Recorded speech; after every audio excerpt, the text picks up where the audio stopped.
Mot sur l'épicurisme, sur Épicure et Lucrèce, qui sont les deux représentants de cette philosophie épicurienne. Alors d'abord pour dire, je ne m'y étends pas, qu'on sait très peu de choses de leur vie. On sait qu'Épicure est né en 342 avant Jésus-Christ, on sait qu'il a fondé une école qui s'appelle le Jardin, à nouveau c'est le lieu qui est désigné. On sait que Lucrèce, lui, est né au 1er siècle avant Jésus-Christ, mais on ne sait même pas s'il s'est suicidé ou pas. On dit que certains disent qu'il s'est suicidé. En fait, c'est probablement, là encore, une biographie mythique et légendaire. On dit qu'il s'est suicidé parce qu'il était plus pessimiste que son maître, Épicure. Il est un grand disciple d'Épicure. Mais la vérité, c'est qu'on n'en sait absolument rien. À nouveau, nous ne connaissons que des bribes de biographie par les doxographes, et en particulier par Diogène Laërce, 3 siècles après Jésus-Christ. Donc, pratiquement 6 ou 7 siècles après la vie d'Épicure. Donc je laisse cela de côté, mais c'était juste pour situer ces deux auteurs quand même un tout petit peu dans le temps, donc 4e siècle avant Jésus-Christ et 1er siècle avant pour Lucrèce. Mais ce qui est très intéressant dans la philosophie épicurienne, qui est une philosophie qui sur le plan théorique, le plan de la théoria, s'inspire de l'atomisme, c'est que c'est véritablement la contre-culture par rapport à la philosophie stoïcienne. Ils se détestent entre eux, on va voir qu'il y a quand même quelques thèmes communs, mais sur le plan théorique, sur le plan de la philosophie de la connaissance, ce qui va caractériser l'épicurisme en général, c'est l'idée que le monde est tout sauf un cosmos. C'est un tissu d'atomes totalement incohérent, qui n'a rien d'harmonieux, qui n'a rien de juste, qui n'a rien de beau, qui n'a rien de bon. Et donc on a une philosophie théorique, une philosophie de la connaissance, une physique qui est totalement à l'opposé de la philosophie stoïcienne. Encore une fois, l'atomisme, c'est l'idée que nous avons affaire, lorsque nous ouvrons le monde, à un agrégat, à une série d'atomes qui s'agrègent les uns aux autres, mais de manière intégralement contingente, intégralement hasardeuse. Il n'y a aucun ordre dans tout cela, il n'y a aucune logique dans tout cela, il n'y a rien de divin dans tout cela. On est dans la contre-culture. Et c'est important de voir qu'à toutes les époques de l'histoire de la philosophie, il y aura des contre-philosophies, des déconstructions, on dirait aujourd'hui, du système dominant de la cosmologie grecque. C'est l'essentiel sur le plan théorique, avec un enjeu évidemment très important, un enjeu moral, comme toujours dans la philosophie grecque. La théorie ne fait pratiquement que préparer la vision morale du monde, c'est l'idée de liberté. Comme le monde est un hasard, un tissu de hasard, si je puis dire, comme le monde est complètement contingent, la liberté, ce qui n'était pas possible chez les stoïciens, la liberté est possible chez les épicuriens. Il y a une place pour quelque chose comme le libre arbitre chez Épicure et Lucrèce. Mais venons-en tout de suite à la morale. La morale épicurienne, elle repose sur une série de 3 grandes sentences, de 3 grandes pléiades de principes. Je les prends tous les 3, les 3 séries. La première série de principes, si on veut résumer la morale épicurienne, c'est ce qu'on appelait le quadruple remède. L'idée que la philosophie est une thérapeutique, elle est comme la médecine, et le quadruple remède, le voici. Il faut partir de là pour comprendre la morale épicurienne. Les dieux ne sont pas à craindre. Alors ils ne sont pas à craindre, Épicure va développer ça, parce qu'ils ne s'occupent pas des humains, ils ne s'occupent pas des hommes. Ils sont parfaits, ils vivent là-haut chez eux. Contrairement à ce qu'on dit parfois, Épicure n'est pas du tout athée, il pense que les dieux existent, comme tous les Grecs, mais les dieux existent chez eux, pas chez nous. Ils ne s'occupent absolument pas des humains, nous n'avons pas du tout à avoir peur d'eux, parce qu'ils ne s'abaissent pas à s'occuper des mortels. La mort n'est pas à redouter, on verra dans un instant pourquoi. C'est une philosophie selon laquelle la mort ne doit pas effrayer les humains. En tout cas, dès qu'on est sage, on n'a plus peur de la mort, victoire totale sur la peur de la mort.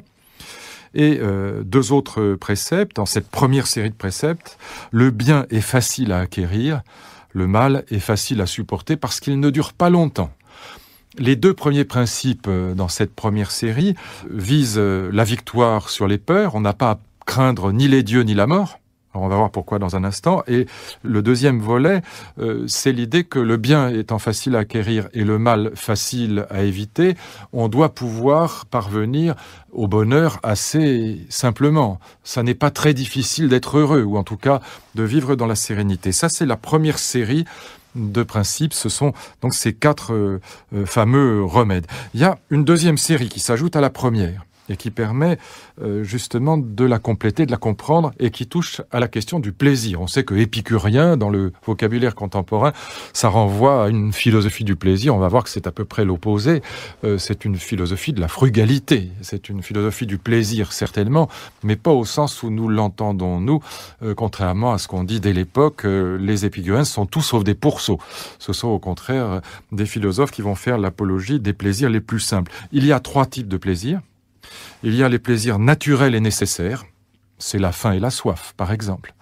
Il y a des plaisirs naturels, mais pas tout à fait nécessaires. C'est la sexualité, le sexe. C'est naturel, mais pas absolument nécessaire.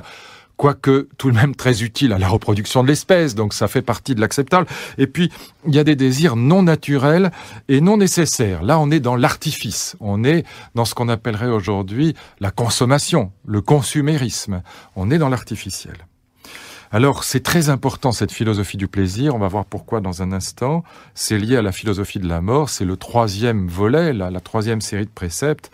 C'est cette idée que la mort est très facile à supporter, ou plutôt la peur de la mort est facile à vaincre. Elle ne doit pas nous habiter. Et alors là, dans la lettre à Ménécée d'Épicure, un des rares textes que nous ayons conservé de lui, il y a une argumentation célébrissime. Je cite le texte d'Épicure lui-même. « La mort n'est rien pour nous, parce que tant que nous sommes, la mort n'est pas là, et quand elle est là, c'est nous qui n'y sommes plus. » Voilà l'argument. Je ne dois pas avoir peur de la mort, parce que quand je suis vivant, la mort n'est pas là, et quand je suis mort, la mort est là, mais moi je n'y suis plus.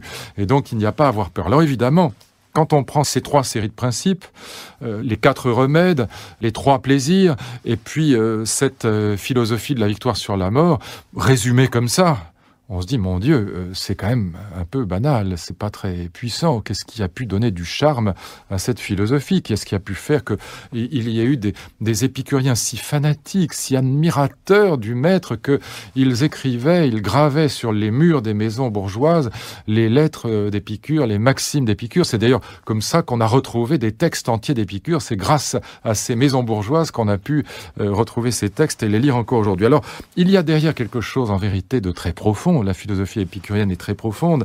Derrière ces préceptes en apparence très simples, il y a quelque chose de très profond.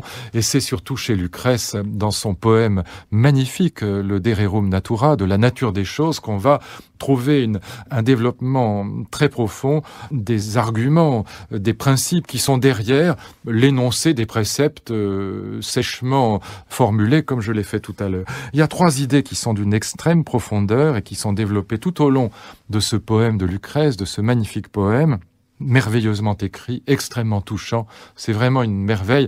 Et je conseille d'ailleurs de le lire dans la traduction qui est magnifique qu'en donne André Comte-Sponville dans un très beau livre qui est un commentaire de Lucrèce qui s'appelle « Le miel et l'absinthe ». On mettait du miel autour du verre pour faire avaler les potions, pour faire avaler les remèdes aux enfants et pour que ce soit pas trop amer. Le miel et l'absinthe, eh bien, la vie ressemble à cela, selon Lucrèce. Eh bien, il y a 3 idées qui vont être derrière ces principes secs. La première idée, c'est que pourquoi accorder une telle importance à cette classification des plaisirs et des désirs? Les naturels nécessaires, les naturels et non nécessaires, et les non naturels non nécessaires. Pourquoi ce 3e ordre des plaisirs artificiels, c'est la catastrophe absolue pour les épicuriens. C'est rentrer dans une spirale de la consommation qui nous mène véritablement à la folie. Eh bien, il y a la première grande critique dans l'histoire de l'humanité, à ma connaissance, de l'univers de la consommation. L'idée que Lucrèce va développer merveilleusement, on la retrouvera chez Pascal, on la retrouvera chez Schopenhauer, c'est l'idée que le monde de la consommation artificielle, de ces plaisirs qui sont ni naturels ni nécessaires, eh bien, ce monde de la consommation artificielle nous entraîne vers la mort. Pourquoi? Parce que d'abord, Lucrèce observe que c'est chez les riches que cette consommation se développe. Et même, ils acquièrent la richesse pour pouvoir consommer. Pourquoi? Parce que c'est quand on a peur de la mort qu'on essaye de se rassurer en éliminant tout ce qui, dans la vie, ressemble déjà à la mort. La misère, la pauvreté, la souffrance, la maladie. Et on s'imagine que grâce à la richesse, on pourra mettre en quelque sorte de côté cette mort qui nous menace dans la vie. Plus on est pauvre et miséreux. Voilà comment pense le riche. Et donc, la peur de la mort est ce qui nous pousse vers le divertissement, pour parler comme Pascal, vers la consommation artificielle. Et en même temps, cette consommation artificielle nous rend encore plus mortels, selon Lucrèce, que jamais. Pourquoi? Eh bien parce que la logique de la consommation ressemble à l'addiction. Qu'est-ce que c'est qu'un drogué? Un drogué, c'est quelqu'un qui, passé un certain seuil, ne peut pas s'empêcher d'augmenter les doses et de rapprocher les prises. Lucrèce le dit presque comme ça. Les textes sont magnifiques. Et alors, celui qui est drogué à la consommation, eh bien, qui va, comme les enfants à Noël, prendre un jouet, le regarder 10 minutes et le jeter dans un coin, prendre un autre jouet et le jeter dans un autre coin, et puis un troisième, et puis un quatrième, et qui passe d'objet en objet, comme Don Juan passe de femme en femme, eh bien, celui qui est dans la logique de la consommation ne peut pas habiter le présent. Et malgré toute la distance qu'il y a par ailleurs entre les épicuriens et les stoïciens, ils vont quand même communier dans cette idée que le sage est celui qui parvient à vaincre ces deux mots MAUX qui pèsent sur la vie humaine, que sont le passé et le futur. Le sage, c'est celui qui parvient à habiter le présent, qui parvient à habiter l'instant qui n'est plus relativisé par le passé, par le futur, et qui du coup est comme un fragment d'éternité. Et pour pouvoir habiter le présent, pour pouvoir vivre comme Ulysse, dans l'instant présent, qui est distendu par les dieux, eh bien, il faut justement ne pas entrer dans la logique de ces troisièmes plaisirs artificiels qui nous font entrer dans une temporalité qui est celle de la fuite en avant, pour dire les choses très simplement. Première critique de la société de consommation, première critique du divertissement extraordinairement profonde chez Lucrèce. La deuxième idée qui va dominer cette vision du monde, eh bien, c'est justement l'idée que lorsque on est dans l'addiction, la vie ressemble, dit Lucrèce, au tonneau des Danaïdes. On ne peut jamais être satisfait. On n'est pas satisfait de ce qu'on a et on cherche ce qu'on n'a pas. Et donc on est toujours dans l'insatisfaction comme les Danaïdes. Les Danaïdes, ce sont les 50 filles de Danaé.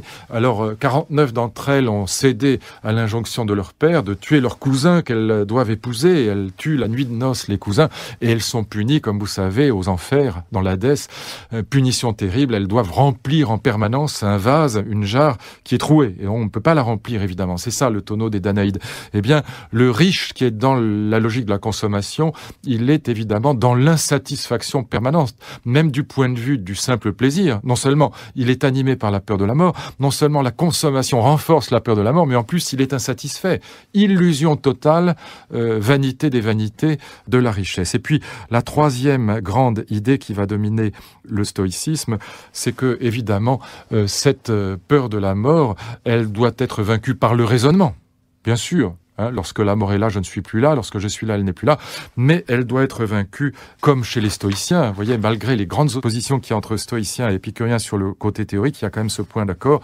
Elle doit être vaincue, la peur de la mort, par des exercices de sagesse. Là aussi, on est dans une école, le jardin d'Épicure, dans laquelle on pratique la sagesse. Et je voudrais quand même lire un tout petit texte de Lucrèce pour vous donner une idée de la manière dont Lucrèce critique ce que on pourrait déjà appeler par avance la société de consommation ou la société du divertissement.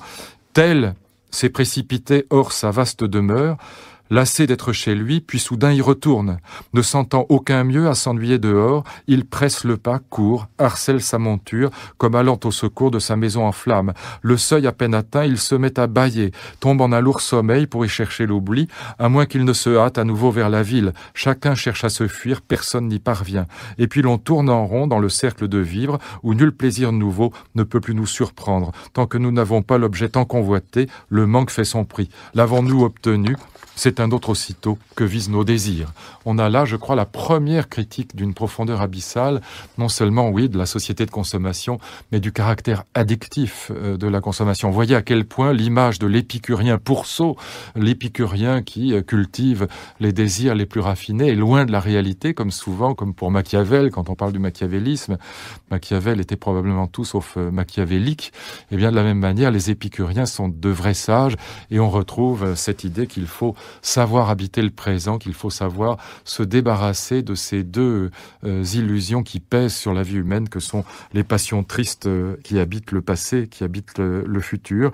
Et peut-être un dernier point qui est évidemment un point qui a suscité les commentaires nombreux des spécialistes de la pensée épicurienne, c'est que chacun, en lisant les textes d'Épicure et les textes de Lucrèce, peut noter une différence très étonnante entre les deux. Très étonnante parce que Lucrèce ne cesse de dire qu'il est épicurien, qu'il est un disciple absolu et fidèle d'Épicure. Il compare sans cesse Épicure à un dieu.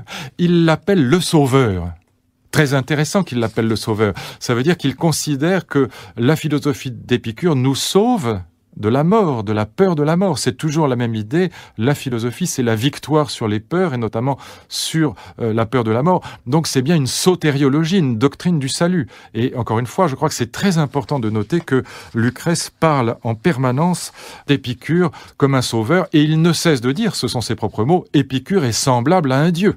Il est un sauveur, et là on voit que la philosophie est bien une doctrine du salut. Évidemment, sans Dieu, puisque ça n'est pas un vrai Dieu, c'est quand même un humain. Lucrèce n'est pas fou, il sait qu'Épicure est un humain. Mais ce qui a frappé beaucoup, justement, dans cette apologie, dans cette hagiographie, dans cet amour d'Épicure, dans ce respect insensé pour quelqu'un qu'on compare à un Dieu, bien qu'il soit un humain, ce qui a frappé les commentateurs d'Épicure et de Lucrèce, c'est le fait que malgré tout, Lucrèce semble, sinon en théorie, du moins dans la tonalité de son poème, infiniment loin de l'optimisme d'Épicure. Cette fameuse phrase « Quand la mort est là, je ne suis pas là. Quand je suis là, elle n'est pas là », qui devrait nous rassurer, qui devrait nous permettre, par le raisonnement, de parvenir à la sérénité face à la question de la mort. Eh bien, sans cesse, Lucrèce émet pratiquement, dans son écriture même, dans la tonalité de son poème, un doute gigantesque par rapport aux capacités de l'épicurisme à nous rassurer face à la mort. Et André Comte-Sponville, dans ce livre, dans ce très beau commentaire et cette belle traduction du poème de Lucrèce, dans Le miel et l'absinthe, écrit une très belle page sur la différence entre Lucrèce et Épicure, et notamment sur cet appel qui est le cœur du cœur de la doctrine du salut épicurienne, cet appel à vivre comme un dieu, c'est-à-dire à vivre dans la sérénité totale, débarrassé de la peur de la mort. Vivre comme un dieu, ça veut dire ne plus vivre comme un mortel, comme quelqu'un qui est tétanisé d'angoisse face à la mort.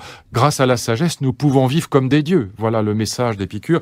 Eh bien, voici comment André Comte-Sponville commente la différence entre Épicure et Lucrèce, et je pense que c'est très juste et très bien vu. C'est pourquoi je cite ce texte en guise de conclusion. Vivre comme un dieu parmi les hommes, c'est entre guillemets, c'est la formule d'Épicure. Vivre comme un dieu parmi les hommes, c'est la formule de Lucrèce. C'est la sagesse même, débarrassée de la peur de la mort. Vivre comme un dieu parmi les hommes, point d'interrogation. C'est l'idéal de la sagesse, ou la sagesse comme idéal. Et Lucrèce sans doute y a cru, s'agissant d'Épicure, mais sans prétendre l'avoir lui-même vécu. Au reste, qui parmi nous peut y atteindre? Qui peut s'y installer durablement? Cette sagesse n'est qu'une exception si tant est qu'elle soit possible, ou qu'un leurre. Laissons les dieux à leurs intermondes ou à nos rêveries. Vivre comme un homme parmi les hommes, c'est le seul objectif qui ne mente pas. L'humanité n'est pas une maladie dont il faudrait se guérir, ni un salut qu'il faudrait atteindre. Elle est le point de départ et le point d'arrivée, le chemin et le but. Il ne s'agit pas d'échapper à l'humanité, il s'agit d'échapper à l'angoisse, au malheur, à la superstition, à la maladie. Non d'être homme ou mortel, mais de ne pouvoir point l'accepter. Autrement dit, il ne s'agit pas de dépasser le statut de mortel, mais d'accepter le statut de mortel, ce qui n'est pas la même chose. Au fond, la différence entre Lucrèce et Épicure, c'est peut-être cela. Épicure pense vraiment qu'on peut vivre comme un dieu. Lucrèce nous invite seulement à accepter le statut de mortel, ce qui n'est pas tout à fait la même chose. Et voilà pourquoi, je crois, on dit dans ces biographies légendaires des doxographes que Lucrèce, peut-être bien, se serait suicidé, ce qui serait comme une manière de dire que chez lui, la philosophie d'Épicure, cette philosophie de la victoire sur la mort, avec cette phrase célébrissime qu'on cite toujours à propos de la philosophie épicurienne, « La mort n'est rien pour nous », eh bien ça n'aurait pas marché pour Lucrèce et il se serait évidemment suicidé par incapacité à parvenir à cette sagesse divine, à cette sagesse trop excessive